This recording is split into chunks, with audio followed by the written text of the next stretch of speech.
Felipe Andrade regarda par la fenêtre de la voiture garée devant le nouveau projet. L'enseigne dorée reflétait le lever du soleil.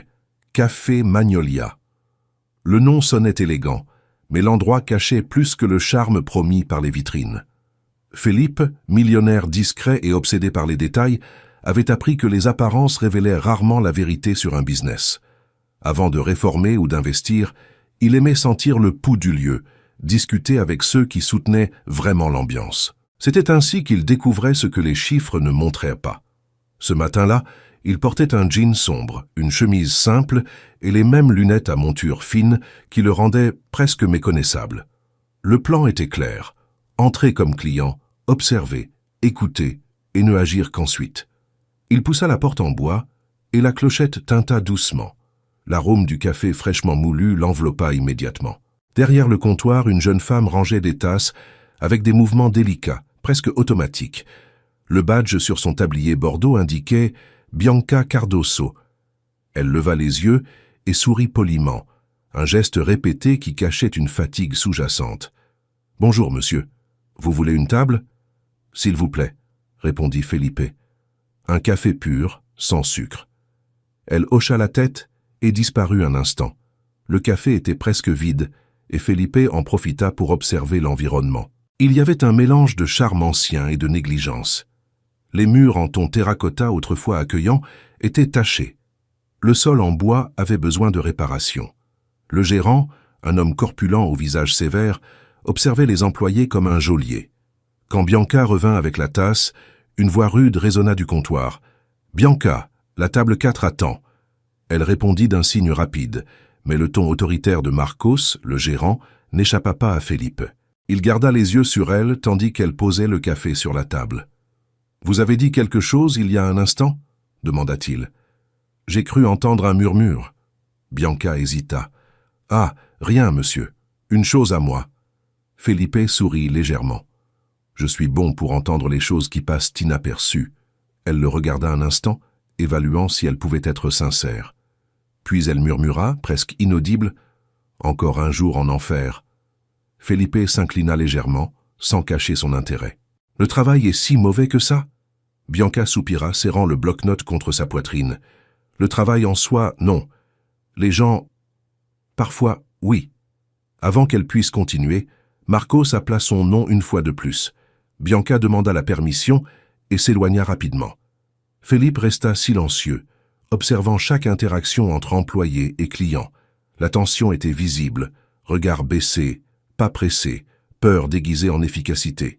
Quand il eut fini son café, il laissa un pourboire généreux et sortit. Dehors, il respira profondément.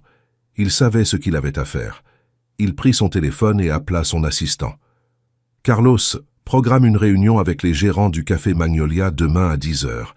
Dis que c'est un représentant du nouveau propriétaire et découvre tout sur une employée nommée Bianca Cardoso. » Le lendemain matin, Felipe se réveilla tôt dans son appartement en penthouse. Le brouillard couvrait partiellement les immeubles de Sao Paulo et la ville se réveillait paresseusement. Carlos l'attendait déjà avec un dossier. « Voici, monsieur. » Il lui remit le rapport.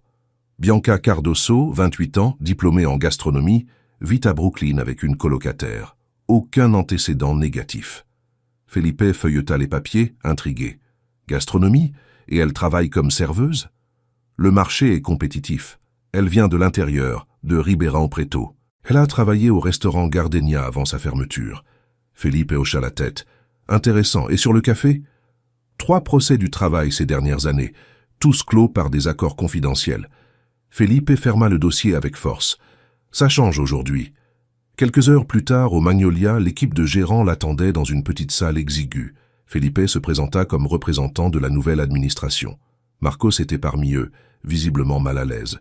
« La performance du café a chuté de 22% le dernier semestre, » dit Felipe feuilletant des rapports. « Et la rotation du personnel a augmenté. Vous voulez m'expliquer ?» Regina, la gérante financière, s'éclaircit la gorge. « La clientèle est plus exigeante, monsieur. »« Non, » interrompit Felipe. « La gestion échoue. 3 procès du travail ne sont pas une coïncidence. » Marcos tenta de réagir. « Les employés se plaignent trop. Ils veulent un salaire de restaurant 5 étoiles. » Felipe le fixa en silence pendant quelques secondes. « Peut-être parce qu'il mérite du respect avant le salaire. L'atmosphère devint lourde. Après la réunion, Felipe descendit discrètement dans la salle, cette fois vêtu de vêtements simples. Il reprit l'identité du client curieux. Il voulait voir comment Marcos agissait quand il pensait ne pas être observé. Bianca le reconnut immédiatement. « Le monsieur est revenu. Un bon café, on le répète, » répondit-il avec un sourire. Elle rit légèrement, mais ses yeux restaient fatigués. Felipe perçut que, malgré l'environnement oppressant, il y avait en elle un calme intérieur, une force silencieuse. « Bianca, si vous pouviez changer quelque chose en cet endroit, ce serait quoi ?» demanda-t-il. Elle le regarda surprise. « Beaucoup de choses. Soyez spécifique. La façon dont on traite les gens. Ici, personne n'a de voix. » Felipe posa le menton sur ses mains. « Et si vous en aviez une, que feriez-vous » Elle regarda vers le comptoir où Marcos donnait des ordres. « Je commencerai par changer la carte. Le café a une tradition, mais il a perdu son identité. Quelle serait votre proposition » voulut-il savoir, véritablement curieux. Bianca hésita puis répondit « Une carte qui honore les origines brésiliennes, des gâteaux avec des ingrédients régionaux, des cafés de petits producteurs, des recettes qui racontent des histoires. » Felipe sourit. « Vous parlez comme une chef, pas comme une serveuse. » Elle haussa les épaules. « Je l'ai été avant que le destin me mette derrière un plateau. » Quand Marcos s'approcha, Bianca s'éloigna rapidement, laissant Felipe avec une pensée fixe. Elle était différente. Elle avait de la vision, de la sensibilité et du courage. Ce soir-là, il ne put dormir. Ses mots résonnaient. Personne n'a de voix. Il ouvrit son ordinateur portable et écrivit un email à Carlos. « Prépare un plan de restructuration totale. Je veux revoir les postes, les salaires et les pratiques. Et rédige un contrat de consultance gastronomique. Laisse le nom en blanc. » Le lendemain matin, Felipe arriva au café déguisé une fois de plus, maintenant décidé à parler avec Bianca en dehors de l'environnement étouffant. Il attendit la fin de son service et s'approcha à la sortie. « Puis-je vous offrir un café ailleurs ?» demanda-t-il. « Je promets de ne pas parler de travail. » Bianca l'observa avec méfiance. « Un café en dehors du café, curieux. Mais d'accord. » Ils marchèrent jusqu'à un petit bistrot au coin de la rue. L'ambiance était accueillante, musique douce, lumière chaude. Bianca se détendit peu à peu et Felipe, attentif, écouta sans interrompre. Elle raconta le restaurant Gardenia, sa passion pour la cuisine et la difficulté d'être prise au sérieux à São Paulo. Felipe perçut que chaque phrase révélait un talent réprimé. « Et si quelqu'un croyait vraiment en vous ?» demanda-t-il. « J'y croirai quand je le verrai », répondit Bianca, riant sans humour. Felipe soutint son regard. « Alors peut-être qu'il est temps de voir. » Elle haussa les sourcils. « Vous m'offrez un emploi, monsieur ?»« Felipe, » dit-il, tendant la main. « Juste Felipe. » Le contact fut bref, mais quelque chose changea à cet instant. Il y avait de la confiance, peut-être de la curiosité, naissant entre eux. Tandis qu'elle parlait de combinaisons de saveurs et de techniques oubliées, Felipe pensait à la façon dont cette femme pouvait redéfinir le destin du Magnolia. Pas seulement le café, mais l'histoire entière de l'endroit. Quand ils se séparèrent, Bianca semblait encore incrédule. « Si ce que vous dites est vrai, envoyez-moi les détails. »« Demain. » Felipe sourit. « Mais je promets, cette fois, l'enfer va prendre fin. » Le lendemain matin, le café Magnolia semblait différent. Pas à cause d'une réforme visible, mais à cause de la tension qui planait dans l'air. L'équipe avait été convoquée pour une réunion extraordinaire avant l'ouverture. Quand Felipe entra, vêtu d'un costume sombre et d'une expression ferme, un silence instantané s'installa. Personne là ne savait que le client curieux des derniers jours était, en réalité, le nouveau propriétaire. « Bonjour à tous !» commença-t-il d'une voix calme mais autoritaire. « Je m'appelle Felipe Andrade. À partir d'aujourd'hui, j'assume officiellement la direction du Café Magnolia. » Le murmure qui suivit mélangeait surprise et incrédulité. Bianca, au fond de la salle, pâlit. Son cœur s'emballa. Il était impossible de concilier l'image de l'homme qu'il avait écouté patiemment avec la figure de l'homme d'affaires devant elle. Felipe continua ignorant les réactions. Le Magnolia est un symbole de ce quartier. Et franchement, il était maltraité. Ça change maintenant. Il se tourna vers Marcos, le gérant. « Monsieur Marcos, vos services ne seront plus nécessaires. » Marcos écarquilla les yeux. « Comment ça? Vous ne pouvez pas simplement... »« Je peux, et je le fais. interrompit Felipe avec une sérénité dangereuse. Votre comportement envers les employés et les clients a été documenté. Je vous demande de récupérer vos affaires immédiatement. 2 agents de sécurité discrets s'approchèrent. Marcos hésita, mais l'autorité de Felipe ne laissait pas de place à la discussion. Il sortit en marmonnant des insultes. Felipe attendit que la porte se ferme avant de continuer. Pour les autres, la nouvelle est meilleure. Le café Magnolia va renaître. Nous réformerons l'espace, moderniserons la carte et, avant tout, créerons un environnement de respect. Bianca enregistrait à peine les mots. Le choc la dominait encore. Felipe évita de la regarder directement, mais il savait qu'il devrait l'affronter. Quand il termina son discours, il l'appela calmement. « Mademoiselle Bianca Cardozo, pouvez-vous m'accompagner, s'il vous plaît ?» Le silence dans la salle fut presque palpable. Bianca se leva hésitante et le suivit jusqu'au bureau récemment aménagé. Dès que la porte se ferma, elle croisa les bras. « Vous m'avez menti, » dit-elle, froide. Felipe garda la voix basse. « Je n'ai pas menti. Je n'ai simplement pas révélé qui j'étais. »« Ça a un autre nom, » rétorqua-t-elle. « Tromperie. » Felipe respira profondément. « Si je m'étais présenté comme propriétaire, auriez-vous été aussi honnête sur ce qui se passe vraiment ici ?» Bianca hésita mais ne répondit pas. Il poursuivit. « J'avais besoin d'entendre la vérité sans masque, et je l'ai entendue. C'est grâce à vous que j'ai compris ce qui ne va pas en cet endroit. » Elle détourna le regard. « Et que comptez-vous faire maintenant ?» Felipe ouvrit un dossier sur la table et le poussa vers elle. « Vous offrir ce que vous méritez. Un contrat de consultance gastronomique. Liberté totale pour développer une nouvelle carte, basée sur vos idées. » Bianca écarquilla les yeux. « C'est sérieux ?» ?»« Complètement. Et ça inclut un salaire compatible avec le marché et une participation aux bénéfices. » Elle feuilleta les pages, incrédule. « Pourquoi ?»« Parce que je crois en vous. » Le ton simple et ferme de la réponse la désarma un instant. Mais bientôt, la fierté prit le dessus. « Croire en moi n'efface pas le fait que vous m'avez trompé. » Felipe fit un pas en avant. « Vous avez raison. Et j'assume l'erreur. Mais si vous refusez cette chance à cause de ça, vous punirez la mauvaise personne, vous-même. » Bianca le regarda longuement, les yeux embués mais fermes. « Je ne sais pas si je peux vous faire confiance. »« Alors faites confiance à votre propre talent, » répondit-il. Silence. Elle prit le dossier, respira profondément et sortit sans rien dire de plus. Felipe resta seul, avec le poids d'une incertitude qui ne rentrait dans aucun contrat. Pour le reste de la journée, il se plongea dans des réunions avec des architectes et des consultants, traçant des plans pour la restructuration. L'après-midi, il reçut Elena Matos, ex-gérante du Magnolia, qui avait été écartée injustement des mois auparavant. « Monsieur Andrade, je confesse que je n'attendais pas cette invitation, » dit-elle, lui serrant la main. « Le café a besoin de quelqu'un qui connaît l'endroit et respecte les gens, » expliqua Felipe. « Je veux que vous reveniez comme gérante opérationnelle, avec autonomie totale. » Elena accepta immédiatement. « Et Bianca ?» demanda-t-elle avec un sourire subtil. « Elle sait qui vous êtes maintenant. » Felipe soupira.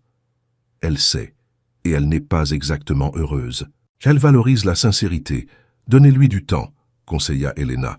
« Bianca est bonne, mais elle ne fait pas facilement confiance. » Le lendemain, le café Magnolia commença à changer.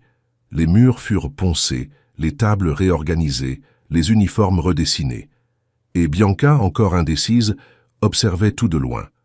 Elle évitait les longues conversations avec Felipe, mais n'avait pas refusé le contrat. Au cours des semaines suivantes, elle se plongea dans le travail comme pour chercher refuge.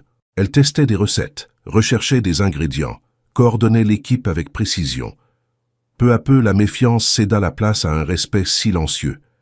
Felipe, de son côté, maintenait une distance respectueuse, intervenant seulement quand nécessaire. Un certain après-midi, tandis que le soleil dorait les fenêtres, Felipe entra discrètement dans la cuisine d'essai. Bianca était seule, concentrée à ajuster la texture d'une crème de cupuaçu. L'odeur sucrée emplit l'air. « Vous ne devriez pas entrer ici sans prévenir, » dit-elle sans lever les yeux. « Je promets de ne rien toucher, » répondit-il souriant. « Je suis juste venu observer le génie en action. » Elle le regarda en coin. « Génie est exagéré. Je discuterai de ça quand j'aurai goûté le résultat, » rétorqua-t-il. Bianca soupira, mais un sourire léger s'échappa. Vous apprenez à complimenter correctement. Je suis juste honnête, dit Felipe, s'approchant. Cette cuisine existe parce que vous avez cru en quelque chose de mieux. Elle posa la cuillère et le fixa. Et vous, parce que vous avez voulu vous racheter, peut-être. Felipe ne le nia pas. Peut-être. Pendant quelques secondes, ils restèrent silencieux, se regardant l'un l'autre, tandis que la vapeur de la casserole montait entre eux comme un voile ténu. Ce soir-là, Felipe envoya un message court. « Le nouveau Magnolia prend forme. Merci de faire partie de ça. » Bianca mit du temps à répondre, mais quand elle le fit, ce fut avec simplicité. « Je ne sais pas encore si je vous fais confiance, mais je fais confiance au projet. » Ce fut suffisant. 3 semaines plus tard, le café Magnolia renaquit. Les murs, maintenant en ton plus vif, reflétaient la lumière naturelle. La carte, signée par Bianca, mélangeait tradition et innovation. Pain de queijo avec confiture artisanale, gâteaux régionaux, cafés spéciaux. L'événement de réouverture attira des journalistes, des influenceurs et des clients anciens. Felipe observait de loin, fier. Bianca, en tablier blanc et regard confiant, coordonnait l'équipe avec maîtrise. Elena contrôlait la salle avec calme professionnel. Tout coulait comme un orchestre bien répété. Quand le dernier invité fut servi, Felipe s'approcha. « Félicitations, chef, dit-il, lui offrant une coupe de sparkling. Bianca sourit, acceptant le toast. « Félicitations à nous. »« À nous, » répéta-t-il. Pendant un moment, ils restèrent côte à côte, observant les clients louant la nouvelle carte. C'était plus que du succès commercial, c'était une rédemption. Felipe se tourna vers elle. « Puis-je poser une question hors horaire ? Tant que ça n'implique pas de tableau. »« Promis. » Il respira profondément. « Dîneriez-vous avec moi demain ? Juste nous deux, sans badge, sans poste. » Bianca le regarda un instant. « Vous êtes persistant. Seulement quand ça en vaut la peine. » Elle fit semblant de réfléchir. Une condition, rien sur le café. Marché conclu. La nuit suivante, ils se retrouvèrent dans un restaurant discret à Pinheiros. Bianca arriva à l'heure, vêtue d'une simple robe noire. Felipe, plus à l'aise qu'en moi, se leva pour l'accueillir. « Vous êtes magnifique, » dit-il sans détour. « Et vous restez dangereux avec les mots, » répondit-elle, souriant. Pendant le dîner, ils parlèrent de tout. Enfance, peur, rêve. Bianca raconta qu'elle avait toujours voulu ouvrir son propre bistrot, mais n'en avait jamais eu les moyens. Felipe parla de son père, l'homme qui lui avait appris à construire, mais pas à sentir. Quand le serveur apporta le dessert, il se pencha. « Puis-je faire une proposition qui n'est dans aucun contrat ? Ça dépend du contenu, » plaisanta-t-elle. « Société. » Son ton était sérieux. « Je veux ouvrir une nouvelle maison avec vous, un restaurant à vous, avec mon investissement et votre âme. » Bianca écarquilla les yeux. « Vous êtes impossible. Juste têtu, » répondit-il. « Mais j'accepte seulement si c'est une décision des deux, sans précipitation. » Elle resta silencieuse de longues secondes, traitant l'information. Puis elle sourit. On verra si le destin a de l'appétit pour autant. Felipe rit doucement, levant la coupe. « Au destin, alors. »« Au destin, » répéta Bianca, trinquant. Des mois plus tard, le nouveau restaurant ouvrit ses portes. Flore de Magnolia. Sur les murs, des photographies anciennes du vieux café côtoyaient des tableaux modernes, symbolisant la rencontre entre passé et futur. Felipe observait Bianca, commandant la cuisine, avec un éclat dans les yeux. La même femme qui un jour avait murmuré « encore un jour en enfer » inspirait maintenant toute une équipe. Quand elle le trouva dans la salle, elle sourit avec complicité.